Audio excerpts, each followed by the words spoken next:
In today's video, we will take a look at two different methods to find duplicate element in a list in Java.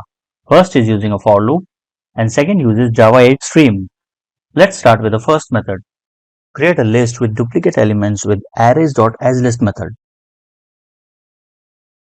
Create two sets for holding unique and duplicate elements. In this approach, we will iterate over the list using a for loop. In every iteration, we will compare the current list item with all the other elements ahead of it using another for loop. Compare the element at outer loop index and inner loop index. If they are same, then add them to duplicate set and terminate inner loop since there is no point in moving further. Now, how do we know that the current outer list element was duplicate or not? For this, define a boolean variable to false and set this to true if the element was duplicate. After the inner for loop, check if it is false, then add it to unique element set. This boolean will be reinitialized to false for every element in the outer list. Print the set of duplicates. Works. In this approach, we will use Java 8 stream over the list of elements and filter out unique elements from it. The remaining elements will obviously be duplicate. For this, we will use filter method. Filter method accepts a predicate, which is a simple condition that returns either true or false. If the condition returns true, the element is selected, otherwise rejected. Let's begin.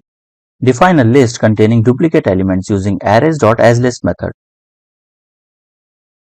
Create a set to store unique elements.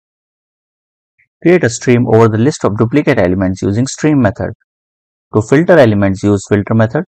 You can see that filter accepts a predicate. Predicate is a functional interface which has only one abstract method, which accepts one argument and returns a boolean value. Since it is a functional interface, it can be represented as a lambda expression. So, the lambda expression will accept one argument, let's name it num, followed by a condition. In this condition, we will add this element to the set. Now, add method of a set returns true or false depending on whether the element was successfully added to the set or not. If it is not added, this means that the element was already present in the set and it is duplicate, and add will return false. So, if the element was not added to the unique set, then we have to filter it out, and hence we apply a not operator to make this condition true. That is all. Now we will collect all the filtered elements to a set using collect method, informing it that we want the target collection as a set using collectors.toSet method. Assign it to a new set. To summarize, this filter method will be called on each element of the list and it will add this element to a set. If the addition is not successful, this means that the element is already present in the unique set and this element will be added to this set of duplicates. Print this set.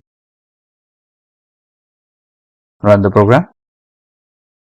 It contains all the duplicate elements.